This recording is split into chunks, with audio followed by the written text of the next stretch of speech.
अस्सलाम वालेकुम, welcome to my channel. आज हम लोग एंजियोग्राफी का लेक्चर पढ़ रहे हैं। लास्ट टाइम हमने जो पढ़ा था उम्मीद है आपको उसकी समझ आ गई होगी। आज हम लोग रेडिएशन एक्सपोजर के बारे में पढ़ेंगे। तो सबसे पहले मैं आपको बताना चाहूँगी कि जो एंजियोग्राफी है वो हमारे पास एक जो एंजियोग्राफी होती है, जो प्रोसेसेस होते हैं, वो एक रूम होता है अलग से, और उस रूम के अंदर बड़ा सा एक रूम होता है, जैसे आप यूँ समझो जैसे एक हॉल होता है और उसके इधर उधर छोटे छोटे रूम्स होते हैं। तो इस तरह की इनकी जो क्या है कंस्ट्रक्शन की हुई होती है। तो इस तरह आप समझो कि एक रूम है, ये रूम है, ठीक है। यहाँ पे हमारे पास मशीन पड़ा हुआ है और प्रोसीजर्स होते हैं। ये कंसोल रूम है और इधर सारा सामान पड़ा होता है। ये वेटिंग एरिया है काइंड ऑफ। तो ये पूरा का पूरा कहलाता है स्वीट, ठीक है।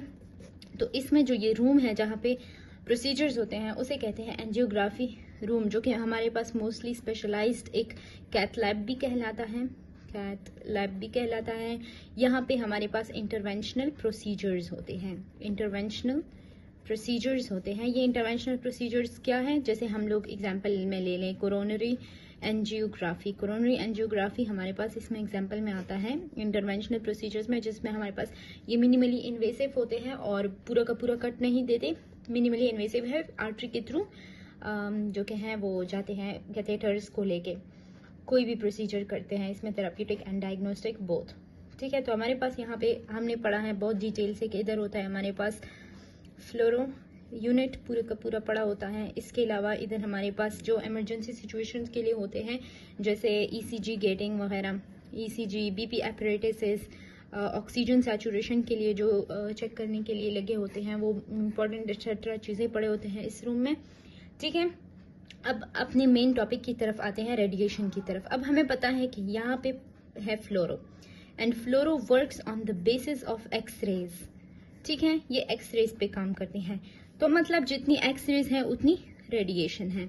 And we can simply say that more of use of fluoroscopy तो मोर रेडिएशन, मोर रेडिएशन, ठीक है। मोर रेडिएशन मीन्स यहाँ पे हमारे पास इम्पोर्टेंट एंड रेडिएशन की टाइप्स तो आपको पता होंगी। स्कैटर रेडिएशन है और बाकी जो इम्पोर्टेंट रेडिएशन है जो इमेज फॉर्मिंग में हेल्प करती हैं और जो यूजफुल जिन्हें कहते हैं हम लोग, ठीक है, वो रेडिएशन है। डिफरेंट फॉर्म ऑफ रेडिएशंस है, ठीक है। तो ये रेडिएशन पर्सनल के लिए भी है, जितनी ये पेशेंट के लिए है उतनी ये पर्सनल के लिए भी है।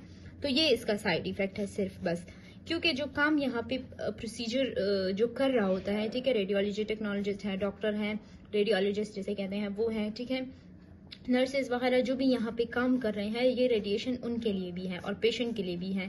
खैर उसकी प्रोटेक्शन आगे हम पढ़ेंगे कि कैसे वो अपनी प्रोटेक्शन करते हैं, लेकिन इतना आप याद रखें कि ये दोनों पे ही इक्वली असर करती हैं, ठीक है। ये तो हमारे पास अब रेडिएशन इफेक्ट्स क्या है इसकी, ठीक है।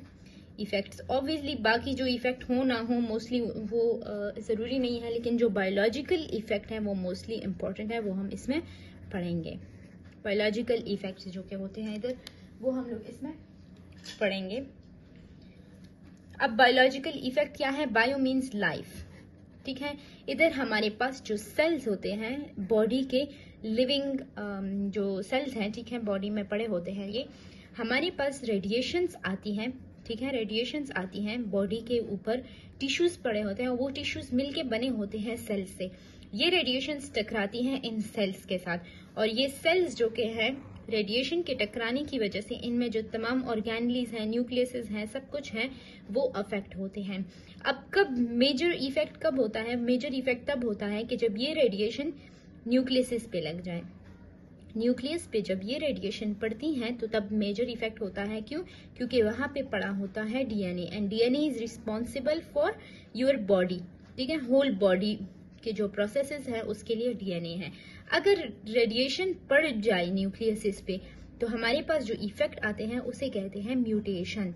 मीन्स जो नॉर्मली हमारे पास डीएनए रेप्लिकेशन, डुप्लीकेशन वगैरह जो भी प्रोसेसेस हैं वो होते रहते हैं, ठीक है। अगर वो खराब हो जाए, उनमें कोई चेंज आ जाए, तो हमारे पास बॉडी में डेफिनेटली म्यूटेशन होगी। और radiation are prone to cause change in DNA synthesis या are prone to cause mutation in the cells, ठीक है। क्या हम कह सकते हैं कि रेडिएशंस कैन कॉज म्यूटेशन या changes into the DNA synthesis, उसकी वजह से म्यूटेशंस आती हैं। अब ये हमारे पास डायरेक्टली भी अफेक्ट करते हैं और इनडायरेक्टली भी अफेक्ट कर सकते हैं। Direct effect and indirect effect. Indirect effect, direct effect क्या है जो मैंने यहाँ पे एक्सप्लेन किया, डायरेक्ट न्यूक्लियस पे अगर डायरेक्ट इफेक्ट करे तो ये डायरेक्टली हमारे पास। इनडायरेक्ट क्या होता है कि ये हमारे पास इधर साइटोप्लाज्म है, ऑर्गेनेलीज है, सारे ऑर्गन, अगर रेडिएशन वहां पे पड़ी और इन्होंने क्या फॉर्म किया, इन्होंने फॉर्म किया free radicals. Free radicals, free radicals की वजह से म्यूटेशन हुई, उसे कहते हैं इनडायरेक्ट इफेक्ट। ये न्यूक्लियस पे, डीएनए पे डायरेक्टली इफेक्ट किया इसने क्या किया, फ्री रेडिकल्स बनाए। फ्री रेडिकल्स मोस्ट पावरफुल होते हैं, ये हाईली रिएक्टिव होते हैं, ठीक है, हाईली रिएक्टिव होते हैं, इनकी वजह से हाईली म्यूटेशन के चांसेस होते हैं। लेकिन इसमें ये है कि इट इज पॉसिबल कि ये म्यूटेशन कॉज ना करे, बट डायरेक्ट इफेक्ट में तो ये है कि 100% डीएनए पे लगेंगे और हमारे पास म्यूटेशन होगी, ठीक है। अब हमारे पास रेडिएशन डिफरेंट टाइप्स की होती है। Radiation can be ionizing and can be non ionizing, ठीक है। जो आयोनाइजिंग रेडिएशंस होती हैं ये डेंजरस होती हैं, ये हमारे पास म्यूटेशन करती हैं, ठीक है। और जो नॉन आयोनाइजिंग रेडिएशन होती है, अगर वो बॉडी पे आ जाए, नॉन आयोनाइजिंग रेडिएशंस में क्या आते हैं, अल्ट्रासाउंड रेज जो है वो हमारे पास नॉन आयोनाइजिंग रेडिएशन है, साउंड वेव्स, ठीक है, ये सारी माइक्रो रेज वगैरह, ये हमारे पास सारी नॉन आयोनाइजिंग रेडिएशन है और वो कोई भी चेंजेस कॉज नहीं करते बॉडी में, ठीक है। तो ये हमारे पास हेल्दी मतलब अच्छे वाली रेडिएशंस हैं और ये हमारे पास डेंजरस हैं, ठीक है। तो इसका इस्तेमाल बहुत एहतियात से करना होगा, ठीक है। जो हमारे पास एमआरआई है और सीटी है, एक्सरेज है, वो सारे तमाम इधर आते हैं और नॉन आयोनाइजिंग में एमआरआई, अल्ट्रासाउंड, वो मॉडलिटीज इधर आती हैं। तो चूंकि हमारा यहाँ पे काम फ्लोरो के साथ है, तो फ्लोरो में एक्सरेज होती हैं, तो हमारे पास यहाँ पे आयोनाइजिंग रेडिएशंस होती हैं। तो आयोनाइजिंग रेडिएशंस की इफेक्ट बायोलॉजिकल मस्ट होते हैं, यहाँ पे डायरेक्ट भी हो सकते हैं, इनडायरेक्ट भी हो सकते हैं। अब जो इफेक्ट होते हैं, जो डायरेक्ट हो या इनडायरेक्ट हो, किसी भी तरीके से हो जाए, वो अब हमें नहीं पता, वो अल्लाह को पता होता है कि इसकी बॉडी में रेडिएशन के पड़ने की वजह से ये इफेक्ट होंगे, ठीक है, वो अल्लाह को पता है। लेकिन हमारे पास हम पढ़ते हैं इसको, ठीक है, कि होते तो होते हैं, लेकिन क्या टाइप होती है उनकी, ठीक है। एक कहलाती है stochastic effect, stochastic effects, and दूसरा कहलाती है डिटर्मिनिस्टिक इफेक्ट, डिटर्मिनिस्टिक इफेक्ट, ठीक है। ये दो किस्म की इफेक्ट्स हैं जो कि बॉडी में हमारे पास होती हैं। स्टोकेस्टिक इफेक्ट वो है, पहले डिटर्मिनिस्टिक पढ़ते हैं। डिटर्मिनिस्टिक इफेक्ट को कहते हैं dose dependent effect, dependent effect मतलब हमें पता है कि इतना सिवियर डोज अगर आइस को मिलेगा तो इफेक्ट कॉज होगी, ये डोज डिपेंडेंट है। हम कहते हैं कि फॉर एग्जांपल 5 जो के है 5 डोज आइस पे इफेक्ट कॉज करेगा, लेकिन जीआईटी पे इफेक्ट कॉज नहीं करेगा। तो हमें पता है अगर आइस की कोई थेरेप्यूटिक उस पे हम लोग रेडिएशन दे रहे हैं तो हम 5 देंगे उनको, लेकिन हमें पता है कि जीआईटी पे कोई साइड इफेक्ट कॉज नहीं कर रहा, तो ये हमारे पास डिटर्मिनिस्टिक इफेक्ट्स हैं। अच्छे वाली इफेक्ट आइस पे हो रहे हैं, थेरेप्यूटिक इफेक्ट्स, लेकिन जीआईटी पे कोई इफेक्ट नहीं दे रहा, तो ये हमारे पास ठीक है। लेकिन अगर मुझे पता है कि 10 जो के हैं रेडिएशन पे हमारे पास जीआईटी पे इफेक्ट होगा और मैं फिर भी 10 दे रही हूँ, तो ये हमारे पास 10 जो है जीआईटी पे नॉज़िया, वॉमिटिंग, जो भी चीज़ है अगर वो हमारे पास कॉज हो जाए, तो आई नो दैट कि ये डिटर्मिनिस्टिक इफेक्ट्स हैं, ये होंगी इस पेशेंट्स को, तो ये डोज डिपेंडेंट इफेक्ट्स कहलाती हैं, ठीक है। अब इसके एग्जांपल में आता है हेयर लॉस मोस्टली होती है एट अ पर्टिकुलर डोज, ठीक है। एट अ पर्टिकुलर डोज हमारे पास स्किन भी डैमेज होते हैं, at a particular dose even necrosis भी होती हैं। बहुत से लोग जैसे ब्रेस्ट कैंसर, ठीक है, वो थेरेपीज करते हैं, थेरेप्यूटिक रेडियोलॉजी में हमने पढ़ा है कि हम वहाँ पे हमारे पास जो कि हैं स्किन में रेडनेस आ जाती है और ज़्यादा डोज देने की वजह से उनके जो हेल्दी टिश्यूज़ हैं, मसल्स हैं, उनमें निक्रोसिस हो सकती हैं, परमानेंट टिश्यू डैमेज हो सकते हैं, ठीक है। लेकिन फिर भी चूंकि वो थेरेप्यूटिक है तो वो डॉक्टर्स को पता होता है कि क्या करना है क्या नहीं करना। यहाँ पे red blood cells, white blood cells दोनों वो भी कम हो सकते हैं, मतलब ओवरऑल एरिथमिया में जो रेड ब्लड सेल्स हैं, वाइट ब्लड सेल्स हैं, वो कम होते हैं, तो एनीमिया भी इधर चांसेस होते हैं, ठीक है। अब आते हैं स्टोकेस्टिक इफेक्ट की तरफ। स्टोकेस्टिक इफेक्ट वो है जो डोज डिपेंडेंट नहीं है, नॉट डोज डिपेंडेंट। अब डोज डिपेंडेंट मैंने आपको कहा कि किसे कहते हैं कि at a particular dose particular effect होंगे, ठीक है। एट अ पर्टिकुलर डोज हमें नहीं पता कि क्या इफेक्ट हो सकते हैं। अब मैंने कहा कि 5 पे आइज पे इफेक्ट कॉज हो सकता है, we know that, but we still don't know, maybe यही 5 डोज हमारे पास कैंसर दोबारा दूसरी जगह पे कॉज करे। So that is not dose dependent and that is, अगर पेशेंट को आइज की उसकी ट्रीटमेंट हो गई लेकिन वो दोबारा कंप्लेन करता है और उसको कहीं ब्रेन पे क्लोज लोकेशन पे कहीं पे ब्रेन पे, ठीक है, हो जाए कैंसर, तो that is stochastic effect. Kind of हमें पता लग सकता है कि इसने आइज थेरेपी किया तभी जाके इसको ब्रेन कैंसर हुआ है, so it can be a stochastic effect of a recent radiation therapy. Alright, तो इसे कहते हैं स्टोकेस्टिक इफेक्ट्स। ये डोज पे डिपेंड नहीं करते, और इसकी एग्जांपल में क्या आता है, कैंसर ही इसकी एग्जांपल है। किसी भी जगह का हमें नहीं पता क्यों कैसे किस डोज पे कैंसर हुआ, लेकिन उसको बस कैंसर हो गया, और कैंसर हुआ तो मतलब दूसरा हम कह सकते हैं जेनेटिक चेंज। अगर कैंसर नहीं हुआ, ठीक है, कैंसर नहीं हुआ लेकिन फिर भी उन पेशेंट्स में कोई ना कोई जेनेटिक चेंज आ जाए तो वो भी हमारे पास स्टोकेस्टिक इफेक्ट है उन पेशेंट्स में, ठीक है।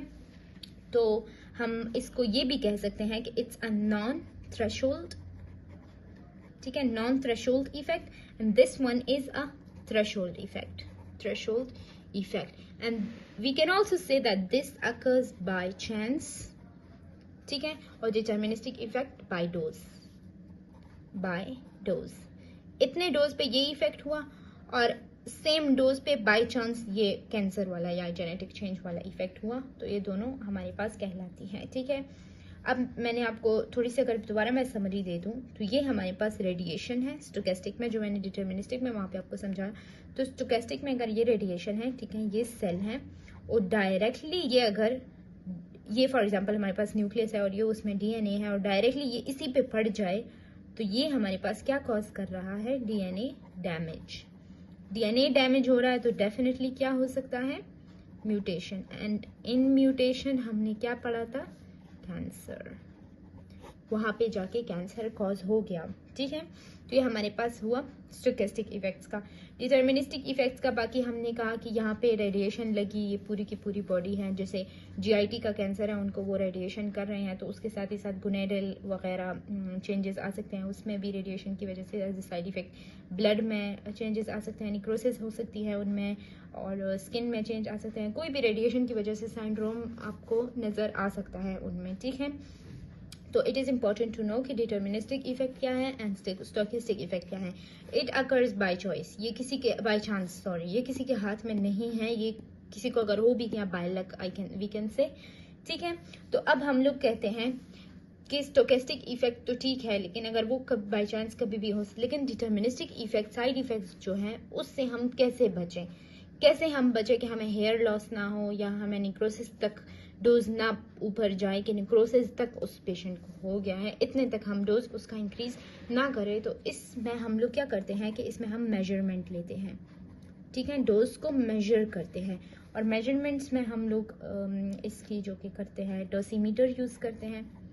डोसीमीटर आपने देखा होगा कि जो रेडियोलॉजी डिपार्टमेंट में काम करते हैं उन्होंने येलो सा कुछ लगाया होता है, डोसीमीटर होता है, और उसमें कैलकुलेट होती हैं उनकी रेडिएशंस, कैलकुलेट रेडिएशंस, ठीक है, वो रेडिएशंस को कैलकुलेट कर रहा होता है। तो मतलब कौन से रेडिएशंस जो रिसीव्ड हो जाए उनको, ठीक है, नॉट के मतलब पूरे डिपार्टमेंट में इतने रेडिएशन का पेशेंट ने इतने रेडिएशन का डोज लिया, दूसरे पेशेंट ने वो तमाम आके आपको इसमें जो कि है कैलकुलेट हो जाए, नो, वो नहीं, जो आपकी तरफ जो पर्सनल रिसीव करता है वो तमाम, ठीक है, वो तमाम डोसीमीटर्स में कैलकुलेट होते हैं। अब किन यूनिट से हम इनको वो कर सकते हैं, ठीक है, जान सकते हैं हम, ग्रे में, ठीक है, जब डोज इतना रिसीव हुआ तो हम कह सकते हैं 5 डोज, 5 ग्रे, 10 ग्रे, व्हाटएवर, सो जितना भी हुआ है, ठीक है, इसको हम इक्विवेलेंट डोज भी कह सकते हैं, ठीक है। सीवियर्ट में इसको हम लोग कर सकते हैं, सीवियर्ट इफेक्टिव डोज भी इसको कहते हैं, ठीक है। ये तमाम इसके नाम है, ये यूनिट्स है। इफेक्टिव डोज इतना हुआ सीवियर में, इतना इक्विवेलेंट डोज इतना, ग्रे इतना, तो ये तमाम रेड्स भी इसका एक यूनिट है, ठीक है। ये यूनिट ऑफ रेडिएशन है। ऑलराइट, अब हमने कहा था कि ये हमारे पास तमाम जो इफेक्ट्स कॉज हो रहे हैं, ठीक है, ये इफेक्ट्स जो कॉज हो रहे हैं, ठीक है, पर्सनल के लिए भी हैं और पेशेंट के लिए भी हैं। तो पेशेंट को तो हम इससे नहीं बचा सकते, खैर इतना बचा सकते हैं कि हम उसको लेड थायराइड जो कि हैं, थायराइड हों, गोनाड्स हों, उनके हम इनको लेड पहना दें, ओके। लेकिन उसके अलावा अगर इन पे ही कम तो फिर नहीं पहना सकते हम, ठीक है। तो पेशेंट को तो मिलेगा डोज समहाउ, ठीक है, उसको तो कई सालों में एक बार मिल रहा है या पूरी उम्र में एक बार मिल रहा है, सो इट्स ओके। लेकिन बात करते हैं पर्सोनल की protection is very very important, क्योंकि उनको एक बार नहीं, दो बार नहीं, वो डेली उनके जिंदगी का काम ही यही है रेडियोलॉजी में काम करना, तो उनकी प्रोटेक्शन इज वेरी इंपॉर्टेंट। तो उसके लिए एक प्रिंसिपल पेश की गई है जिसका नाम है Elara, as low as reasonably possible achievable, as low as reasonably achievable, यानी पर्सोनल को ये मिलना मस्ट है। as low as reasonably achievable, dose जितना कम हो, पेशेंट के लिए भी है ये, बट पर्सोनल के लिए मोस्ट इम्पोर्टेंटली है ये प्रिंसिपल अप्लाई करना अपने लिए, ठीक है। इट्स वेरी वेरी इंपॉर्टेंट कि उसको डोज ना मिले पहले तो, अगर मिल रहा है तो as low as achievable, ठीक है, जितना वो कर सकता है उतना कम से कम। देन वी हैव टाइम को भी उसने कम रखना है। क्यों? क्योंकि अगर वो ज्यादा टाइम के लिए एक जगह पे काम कर रहा है, रेडिएशंस है वहां पे, और कॉन्स्टेंटली वो उसके लिए जो कि है एक्सपोज हो रहा है, तो उतना ही वो रेडिएशन डोज उसका बढ़ेगा। तो रेडिएशन डोज के जो टाइम है उसको कम से कम रखना है। देन वी हैव डिस्टेंस को ज्यादा से ज्यादा रखना है। अब एक पेशेंट है, उसके हाथ का एक्सरे हो रहा है, ठीक है, ये उसके हाथ का एक्सरे हो रहा है, आपने उसके हाथ को ऐसे पकड़ा हुआ है कि उसका रेडिएशन एक्सपोजर हो रहा है, मैं उसके हाथ को सही से पकड़ूं। No, you should not do that. अगर आप कर भी रहे हैं तो परफेक्टली लेड को पहने और प्रोटेक्शन के साथ करें, अदरवाइज आपको डोज मिलेगा। तो इट्स इंपॉर्टेंट कि जो पेशेंट को एक्सपोज हो रहा है रेडिएशन का, एट अ पर्टिकुलर डिस्टेंस उससे आप दूर खड़े हो जाएं। आप कंसोल रूम में खड़े हो जाएं, अगर आप स्टूडेंट हैं जो भी हैं तो आपने उससे दूर खड़े हो जाना है। सो डिस्टेंस को ज्यादा से ज्यादा रखना है। And then we have shielding, lead apron जिसमें आती हैं, lead apron, gonadal apron, thyroid shielding वगैरह, ये तमाम चीज़ें इसमें आती हैं, ठीक है। तो पर्सनल की प्रोटेक्शन इस तरीके से होगी तो उसको डोज कम से कम मिलेगा और ये इफेक्ट्स उनमें बिल्कुल